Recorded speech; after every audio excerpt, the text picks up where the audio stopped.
Welcome back, everyone. Today we are in Washington, D.C. We're here for 2 days and have a number of interviews set up, so we're excited to get started. Today we are with both a colleague and a friend of mine who is also a teammate in our campaign, and we're excited to have him with us today. Yasir Saleem is part of Adobe Systems Federal Division. What does that mean? It means that he helps with, well, actually, maybe you should tell. I was going to tell it from my perspective. No, I'm actually curious. How would you describe it? How did I describe it? Yeah. Well, so Yasir and I met, day 2, I think, of me being in government. Yeah. And we struck up a friendship quickly because we talked the same language. When you work with industry, a lot of people don't realize how government and industry work together. And so Adobe, as well as many other technology programs and departments as well as companies, all work with the government in a variety of ways. Some of those ways are very clear and they work on contracts, and other ways are through user licenses. And so in Department of Defense, we deal in both. And so the group from Adobe Systems Federal is the group that helps us with technology, user experience, and coming up with new ideas and ways that we can ensure readiness in our military. But they don't stop there. They also work with Office of Personnel Management and a variety of other departments. But always the focus is on thinking new ideas. The assumption is often posed that when government works with companies, there is not a joint venture or a joint framework, concept, or working status, but that's not really true. We work together quite a bit, and we come up with new ideas, and we brainstorm together, because ultimately, sometimes what companies can do, we can't in government. And so we want to talk a little bit about that today. How is that from your framing, from the outsider, right? I was the insider. Yeah. What was your perspective of the government from where you sit? Yeah, no, I think that was pretty much dead on. So my perspective from the outside, it really was interesting because we first met at ADL, the Advanced Distributed Learning Group, and that itself was this group that was stood up in government to actually work with the industry, work within the government to help set standards. Now that was much more focused in the world of learning and training and education, but similar government bodies are out there, right? They're doing the exact same thing, working with industry and government and trying to figure out how the two can come together. So looking from the outside, it was very refreshing to me because here we are in Adobe, we're coming up with this solution, this concept, and that became a pilot and that became a prototype, and by the time I think I met you, we had already been engaged in a couple of different DoD customers. So we were innovating how to train our own people within the government. We were innovating how to train the next soldier, the next Marine, the next airman, and so forth. So what was interesting to me was actually running into ADL and understanding what ADL was doing and how they were working on building this total learning architecture, which is something that we didn't know. But coincidentally, after meeting you guys and talking to you all, it was really in alignment with everything that we were doing at the solution level, what you guys were doing at the standards level. So from an outside, we never really thought that in government there are these organizational bodies that are actually innovating. I think that was the part that was refreshing. I think a lot of people don't know that. Right. So through some of the work that we did, we found 179 innovation groups, which is, I have to assume, would be shocking to most Americans. Yeah.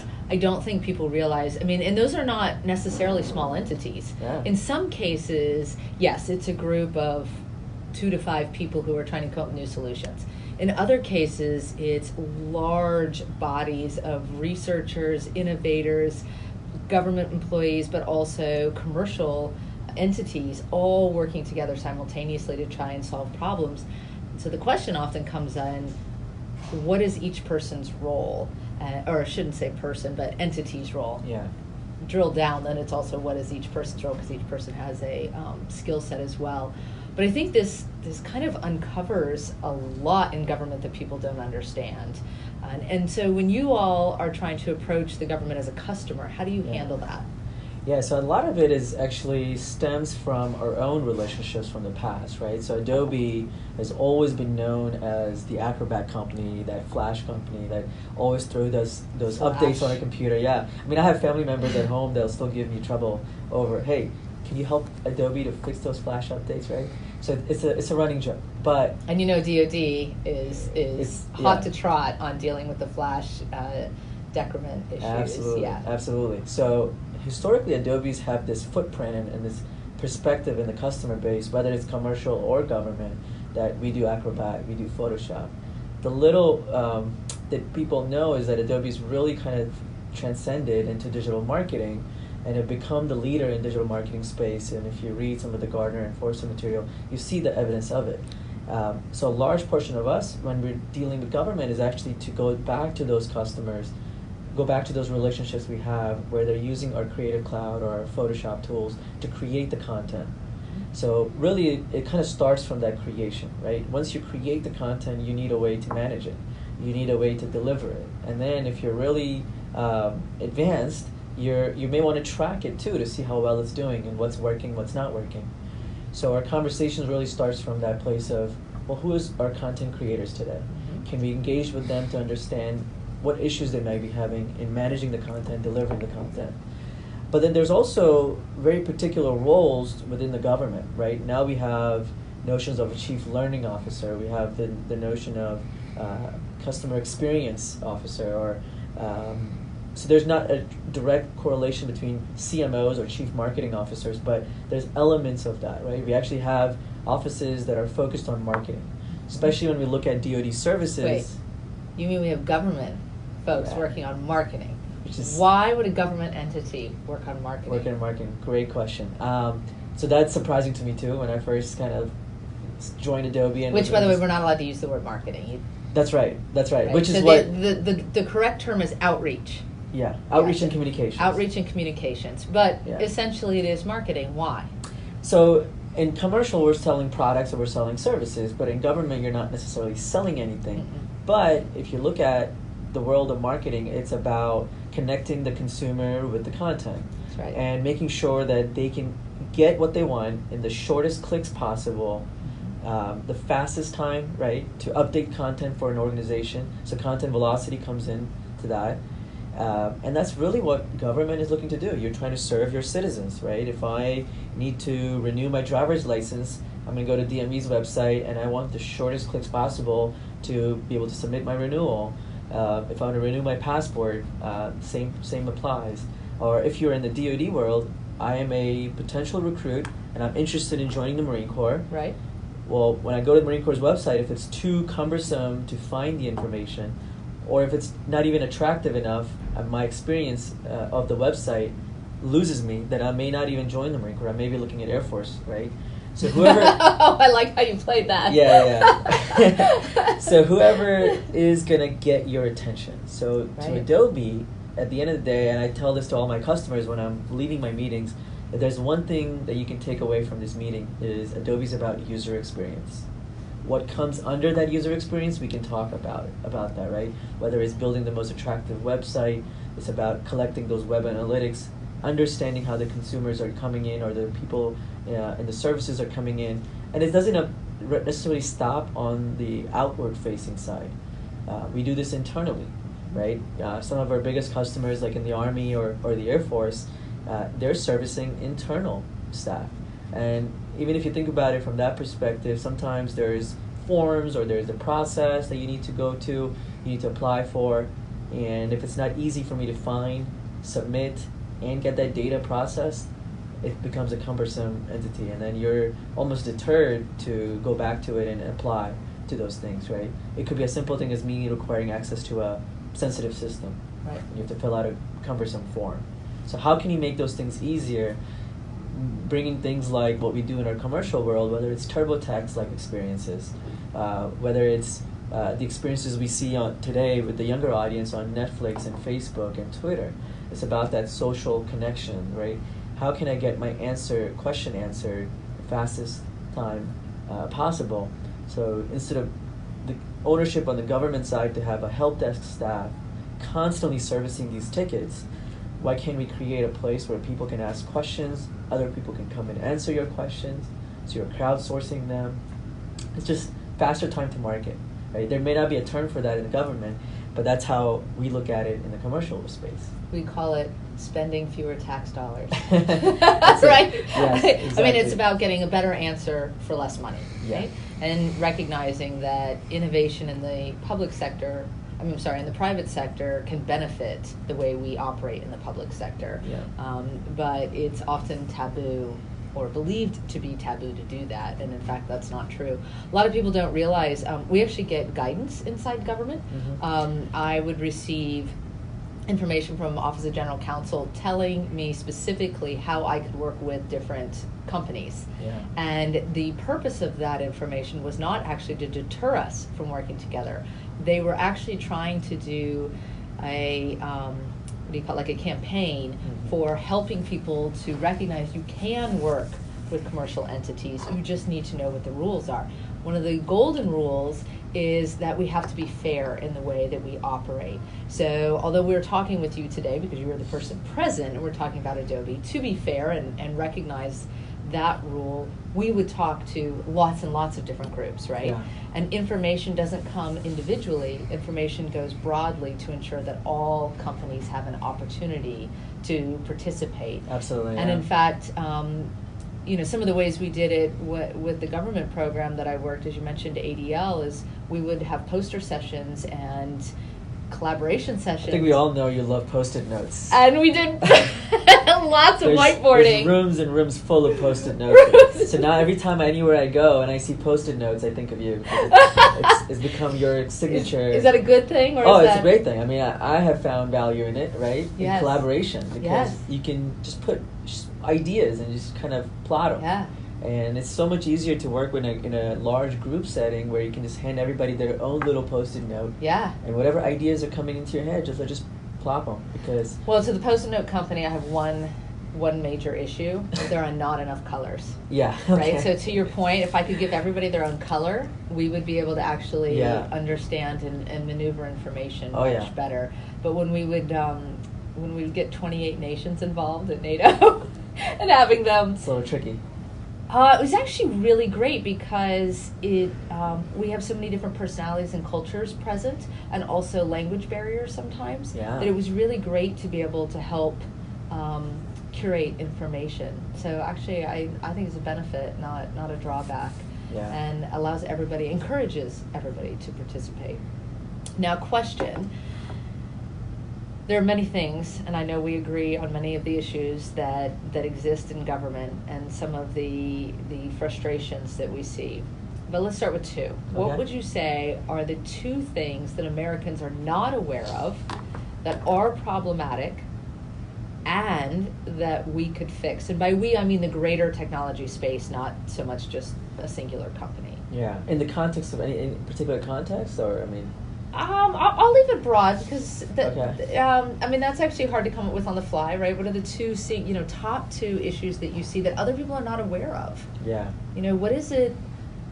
We see politicians up there and they're talking, save the middle class, and they're talking, which is all great, but there's this whole other part to government that people just don't even know exists. Yeah. And it is that other part that makes it impossible for us to fix these issues that are being discussed on the platforms. Yeah.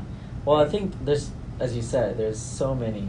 There's so many. So I think the two that I can kind of think of right off the bat that comes to my mind is data silos, right? So it's kind of a general, broad kind of issue, but really what it comes down to is when we talk about these political programs, whether it's healthcare, whether it's taxes, whether it's education, at the end of the day, there's a lot of data and there's a lot of different systems that have been stood up for the last decades.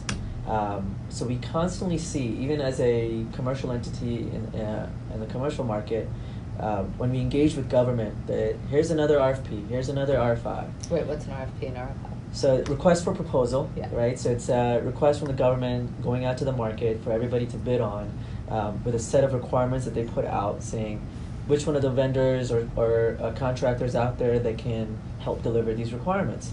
So when we reply back to these proposals, a lot of times we see systems and we see the same system being referred across multiple requirements.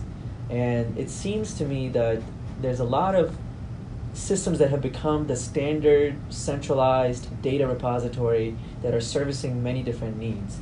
Now, those systems themselves haven't been modernized. They're still running on the old archaic infrastructure. So when we are looking to innovate, when we're going out with these RFPs and we're saying, hey, company XYZ, tell us how we can do things better. Here are our requirements. When you get into it, you kind of get pushed into that same silo. Yep. Right? So the true innovation doesn't really take place where a company can come in and actually look at holistically what are your problems and what are your issues. At the end of the day, we know we're trying to save tax dollars, right? If that's the efficiency we need. How can we make the system at large more effective and efficient? Yeah. And I think in some ways, some entities are a little bit tougher to innovate because of how long they've been in place. Yep. And how much data resides in there. It's almost like, where do we go from here? Like, how do you even get this data out of it, right? Right, because we can't just close it down and reopen. We can't really close it down, exactly. So it's not an easy problem, but it is a problem that I think we as Americans need to be aware of when we see politicians or anybody say, I want to innovate, I want to reimagine how the system should behave, whether it's Social Security or whether it's anything else, right? There's a lot that goes behind it. Do you see politicians saying they want to innovate? Or do you see them more saying they want to put more money towards bigger programs? So I see the latter. Yeah. And maybe that is part of the issue. Right? Yeah, I think we are coming from a different perspective, which absolutely. is that innovation will actually get you the answer without spending more money. But I think what the politicians are doing is saying we need more money to continue and expand an existing program. Yeah, exactly. I mean, I think to your point, there's so much money that's already being spent that we could make it more efficient, and we could save some of the dollars in certain programs in certain places, reevaluate where it can actually help benefit the greater cause. Right. So yeah, I mean, I think that is a huge problem. The data silos, the systems not talking to each other. Right. A huge problem. Right. Because that causes inefficiencies naturally. And I think it's confusing for Americans because I think anybody who works in a company, when there's big changes, they make them holistically. So there's an assumption that the government would operate the same way. But in fact, to your point, we put out requests for proposals to solve problem X. Yeah. We don't put out a request to solve the big picture. Yeah. And we report to Congress or to Americans or even internally, program X was done on time and under budget. We improved efficiency compared to where we were before. What we don't do is say, in the greater goal, we achieved something better, faster, and more appropriate for Americans at a holistic reduction in tax dollars. And because we report it just in one space, it makes you focused on just fixing that one space. And so, as I often say, it's the faster horse problem, right? You get somebody who offers a better saddle, or faster shoes, or better feed, but what you needed was an automobile. Right? And so here you are trying to perfect and spend money on making this horse faster. Exactly. And at some point, you simply shouldn't have a horse. That's so dead on. Like, that is probably 90% of what we see out there when we see these requirements come out. It's fixing a problem. It's fixing a problem here or there. But to your point, not realizing that what really needs to be fixed is the entire picture, right? So I think true innovation is direly kind of needed. It's very, very much something that we do not do today. Very few places, I think, where we can see actually that true innovation taking place, right? I mean, we're working with the Air Force on one of the engagements, and their whole picture was, let's not look to solve our learning and training education problems in these pockets. Let's look at a system and a way to doing learning and training education that's ready for the future.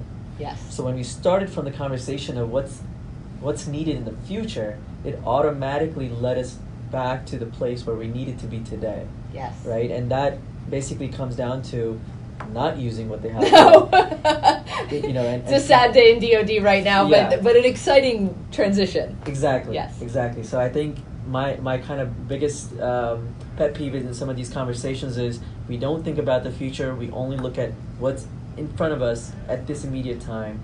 We don't have a vision, because if you don't think about the future, how are we going to build a vision for it? That's right. So we can't really go towards the future, because what we are is stuck in this place of what are some of my immediate issues and holes that I can plug. Yeah. Right? And what's going to happen if we don't fix that? We continuously have another hole come up somewhere. I mean, Yes. I feel like these issues are going to keep popping up. We may fix one hole in the hose, and then the next thing you know, there's another hole coming up somewhere else, right? So yeah, I mean, we have to understand. But eventually, it breaks. Yeah. And so we are really staring down a predictable breakage, Yeah. right? Well, some may argue we're already there. Well, yes, I think it depends on what Yeah. you and I may say that because we're we've got our hands deep in the chili and know all the intricacies. But I think from the whole, people still go to work every day, and the sky does not appear to be falling, Yeah. even though on the news, of course, we hear it all the time. The sky is falling. Send somebody money. We're still far better than many of the countries in the world. Right, Yeah. right. So I don't know that we're at a point where we're completely broken. However, while we are ahead of many countries, the smaller countries, the more agile ones, like to your point, they can make holistic changes much Yeah. more easily than we can. And I don't think a lot of Americans realize they are making those changes. Yeah. And so we're seeing, especially in our Nordic countries, some of our European Absolutely. countries, even in China and in parts of India and Russia, we're seeing these big changes happen because they are not in this lockstep space that we are. Yeah. And I think that is something that, because we are so far physically away from folks, we don't realize that those changes are happening elsewhere and could become problematic. I think the pushback from many Americans would be, well, that sounds good. That sounds awesome and flighty and exciting, and I'm sure you can make cool innovation projects, but at the end of the day, the government is enormous. And there's too many people working on it, and there's just no hope for it. Yeah. Yeah. Do you see that in the conversations that you're having with people? I mean, the Air Force is a great example, and I'm well aware of the program you're talking about, and also the people involved, and they are looking at this holistically, and the other branches are catching on. I know that Office of Personnel Management is also starting to spend a lot of time and watch. So I think you and I might be encouraged, but what would you say to somebody who pushes back with kind of devil's advocate position of you can't change government, it just So I there's think too many personalities, it's too hard. Well, I mean, I think part of it is that it takes certain people and certain mindsets, right? Yeah. So the platform that you're running on, and I mean, even the book that you've published out there really gives people out there a kind of a good sense of the vision of where you're headed, right? So I think the change can only happen if the right people are in place, and the right people with the vision, with a mindset of innovation, the mindset of let's look at things from a different perspective. What we've been stuck with is this constant iteration of the same type of perspectives. It could be coming from either party, right? But at the end of the day, it was the same mindset. Just fixing these immediate issues, because you have to establish that you did something. What we're missing the boat is leaving a legacy, leaving something behind, a framework that even if you're not there, because the framework itself is so strong and foundationally it has all the key elements, that others, whoever come after you, can still continue to build on top of it. I think we have lost that kind of perspective. We go in, we say, what am I going to do? How am I going to look good? And maybe this will get me the second term. And we look at these immediate kind of issues. But then even in your term itself, things don't get done because things take forever, as we know.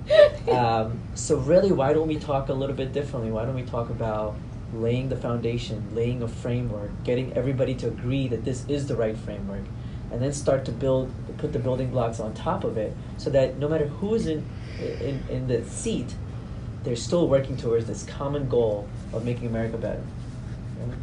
So yeah, I mean, I think it takes people to bring that change. So even if someone out there who's feeling there's no hope for government, we can't really do anything, I think it goes back to us electing the right type of people to come in with the right vision and actually having a vision, right? I mean, a lot of people don't even have that. I talked to a reporter recently, and he said, it was really interesting. Unfortunately, it was his last interview, which made him rewrite the article. He said, but it was interesting. I talked to the front runners, and I talked to the people nobody's heard of, and they have the exact same answers. Really? He said they sound exactly the same. Okay. And he asked me, from a psychologist's perspective, why that is. So I shared my answer. But when we spoke, we were talking on just a totally different level, because we're not talking platform. Yeah. We're talking building. We're talking about building foundation. We're talking about building readiness. So it almost sounds like what you're saying, which I would really agree with. But I think we package it. It's get away from fixing each of the holes in the, what did you call it, the water tube, right? Yeah. Instead of plugging each one of the holes, it's time to actually create the new solution that is going to be able to bring us into the 21st century. Exactly. Although we're already there, but yes. we need to prepare 20 years late. Yeah, exactly. Play catch up, yeah. But I think something you said earlier, which made me think of my recent visit to Costa Rica, it shocked me as a country that something that we don't hear about. We don't really hear Costa Rica in the news a lot. But people who have been there, maybe I was a little bit naive to this, how environmentally focused they are. And I know you're in this month of environment, right? I mean, yes. I think even the Nordic countries, like I've been to Finland, and when I went there, my eyes kind of opened up to, I know it's a very homogenous society, much easier to implement laws and systems that can help the overall nation as a whole. Which very tricky for us to do in the diverse population that we have and the cultures and the beliefs. But I think there's an element of there's something there that we can learn from, right? It's this common attitude about we as a nation want to look for this common good and then also have this vision that's set ahead for us that we all strive for.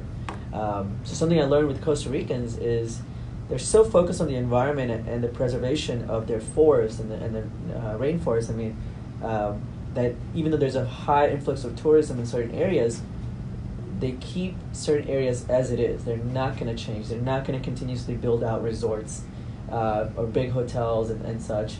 And as of, I think in the last month or so, they've even announced that by 2020, no more plastic in the entire country, right?